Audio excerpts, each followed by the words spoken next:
Hello students, जैसा कि आप देख रहे हैं मैं एक बार फिर से प्रेजेंट परफेक्ट टेंस का चौथा भाग इंट्रोगेटिव सेकेंड टाइप लेकर आपके सामने हाजिर हूँ।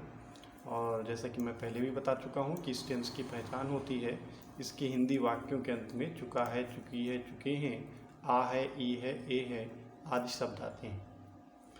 तो आइए नज़र डाल देते हैं इंट्रोगेटिव सेकेंड टाइप सेंटेंस की पहचान क्या होती है, कैसे हम पहचानेंगे कि ये सेंटेंस इंट्रोगेटिव सेकेंड टाइप है।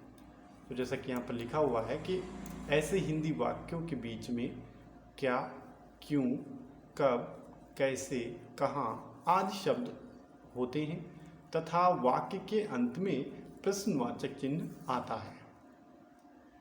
अब बात करते हैं इसके स्ट्रक्चर की। जैसे कि आप देख रहे हैं यहाँ पर इसका स्ट्रक्चर मैंने लिखा हुआ है कि किस तरह से हम इसके हिंदी वाक्यों को इंग्लिश में ट्रांसलेट करेंगे। तो सबसे पहले हम क्या करेंगे, यहाँ पर हम क्वेश्चन वर्ड लिखेंगे, अर्थात जो प्रश्नवाचक शब्द हिंदी वाक्य के बीच में आएगा हम उसकी अंग्रेजी लिखेंगे। उसके बाद हम सब्जेक्ट के अनुसार हेल्पिंग वर्ब हैज़ या हैव का प्रयोग करेंगे। उसके बाद हम सब्जेक्ट का प्रयोग करेंगे और उसके बाद मेन वर्ब की थर्ड फॉर्म लिखेंगे और उसके बाद लिखेंगे हम ऑब्जेक्ट और उसके बाद लिखेंगे क्वेश्चन मार्क। तो आइए इसके रूल्स पर नजर डाल देते हैं। जैसा कि आप देख रहे हैं इसके रूल्स यहाँ पर लिखे हुए हैं। पहला रूल इसका है कि यदि इस प्रकार के हिंदी वाक्य आए तो प्रश्नवाचक शब्द की अंग्रेजी सबसे पहले लिखते हैं तथा उसके बाद हेल्पिंग वर्ब हैज़ या हैव का प्रयोग करते हैं। अगला जो इसका रूल है, सेंटेंस के अंत में प्रश्नवाचक जो चिन्ह है अर्थात क्वेश्चन मार्क का प्रयोग अवश्य करते हैं। तो आइए आगे बढ़ते हैं और देखते हैं कि इसके कुछ एग्जाम्पल पर नज़र डालते हैं और समझने का प्रयास करते हैं। तो जैसा कि आप देख रहे हैं बच्चों, यहाँ पर सबसे पहला वाक्य लिखा है राम ने खाना क्यों नहीं खाया है। तो इस सेंटेंस में सबसे पहले हम देखेंगे कि इसका प्रश्नवाचक शब्द क्या है। इसमें आया है क्यों।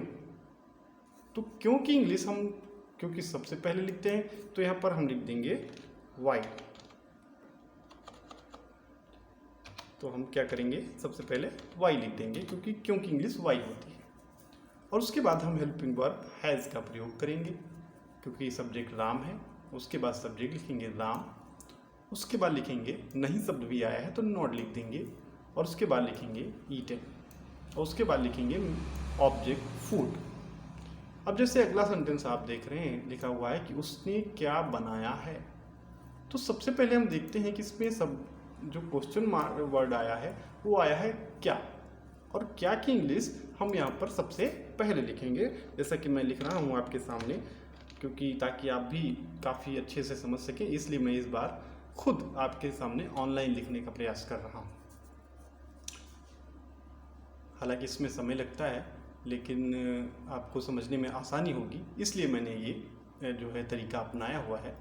तो जैसे कि मैंने यहाँ पर वाट लिखा, अगर ये क्या शब्द आ गया था तो ये सेंटेंस हैज़ से ही शुरू होता, लेकिन यहाँ पर क्या है कि क्योंकि क्या बीच में आया है इसलिए वाट से लिखेंगे। फिर लिखेंगे हैज़, हेल्पिंग वर्ब का प्रयोग करेंगे और उसके बाद लिखेंगे शी, उसके बाद लिखेंगे कुक्ड और उसके बाद लिख देंगे ऑब्जेक्ट फूड और उसके बाद क्वेश्चन मार्क। अब फिर अगला सेंटेंस है मैंने फल कहाँ खरीदे हैं। तो सबसे पहले क्या करते हैं हम, क्वेश्चन वर्ड इसमें आया है कहाँ, और कहाँ की इंग्लिश होती है वेयर। तो हम सबसे पहले क्या लिखेंगे बच्चों, यहाँ पर वेयर लिख देंगे। देखिए मैंने वेयर लिखा और उसके बाद अब उसके बाद क्या लिखेंगे हैव, हेल्पिंग वर्ब का प्रयोग करेंगे।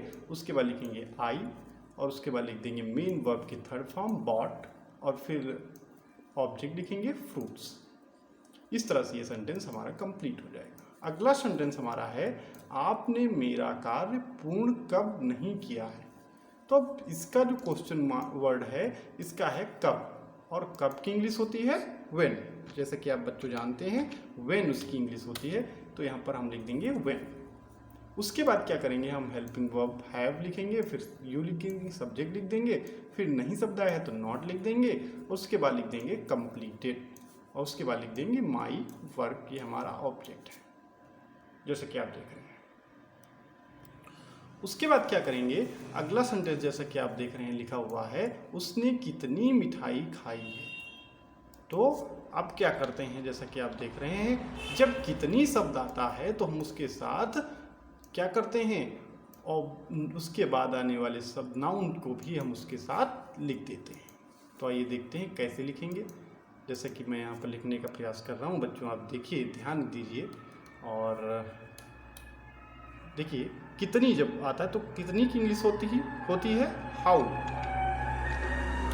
लेकिन मिठाई की मात्रा यहाँ पर बताई गई है, ना कि गिनती बताई गई है। तो हाउ मैनी तब लिखते हैं जब अगर मात्रा गिनती बताई जाती, जैसे 3 मिठाई, लेकिन जब कितनी, तो कितनी का मतलब है गिनती पूछ रहा है, गिनती नहीं पूछ रहा है, सॉरी, यहाँ पर मात्रा पूछ रहा है। तो मात्रा जब लिखते हैं तो हाउ मच लिखेंगे यहाँ पर। फिर उसके बाद हैज़ हेल्पिंग वर्ब का प्रयोग करेंगे, क्योंकि मिठाई की गिनती यहाँ पर नहीं पूछ रहा है, यहाँ पर उसकी मात्रा पूछ रहा है। जब मात्रा कोई पूछता है तो लिखते हैं हाउ मच, और जब गिनती पूछता है तो हाउ मैनी लिखते हैं, क्योंकि मिठाई को हम गिन नहीं सकते।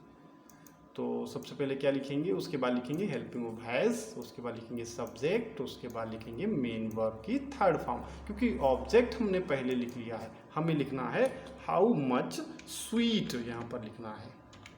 तो ऑब्जेक्ट अब क्या होगा, आगे चला गया, देखिए, और अब ऑब्जेक्ट हम पीछे नहीं लिखेंगे। तो पीछे अगर ऑब्जेक्ट लिखेंगे तो वहाँ पर वो गलत माना जाएगा। तो जब कितनी शब्द आता है तो उसके साथ जो भी नाउन आती है उसको हम साथ में लिख देते हैं, जैसे कि यहाँ पर हमने स्वीट को हाउ मच के साथ लिखा हुआ है। तो आशा करता हूँ आपको ये समझ में आया होगा। आइए